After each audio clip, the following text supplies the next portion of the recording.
Kinausap na ng DSWD at DepEd ang pamunuan ng eskwelahan at mga minor de edad na sangkot sa latest na insidente ng pambubuli sa paaralan. Nauwi yan sa pananaksak sa Las Piñas na ikinamatay ng dalawa. Nakatutok si Mariz Umali. Nababahala ng Malacanang sa kaliwat kanang insidente ng pambubuli at panghaharas sa ilang estudyante at kabataan. Pinakahuling insidente ang pananaksak sa dalawang menor de edad ng kanilang kaeskwela sa labas ng kanilang paaralan sa Las Piñas. Kinokondena po kung ano man po na bullying, panghaharas sa mga estudyante po natin, sa mga kabataan po. Sa investigasyon ng Las Piñas Police, pauwi na ng saksakin nitong Biyernes ng gabi ang 15 anyos na grade 8 student na biktima. Gayon din ang 15 anyos niyang pinsa na sumundulang sa kanya.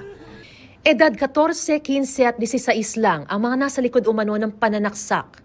Sabi ng isa sa mga witnesses natin, nagkasagutan sila dahil itong isa sa mga biktima pinapatay sindi yung ilaw.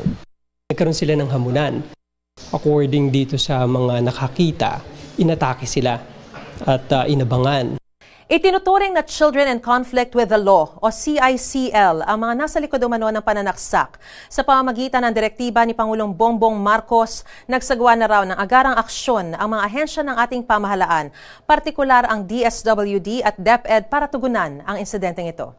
Sa mga ganito pong sitwasyon ay yung mga social worker po na naka-assign, pumunta na rin po sa mga schools na nabanggit. Kahit po ang ating DepEd, nagkaroon na rin po ng pag-iimbestiga rito.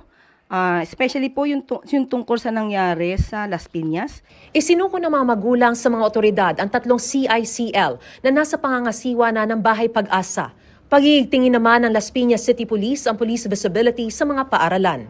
Para sa GMA Integrated News, Mariz Umali, nakatutok, 24 oras.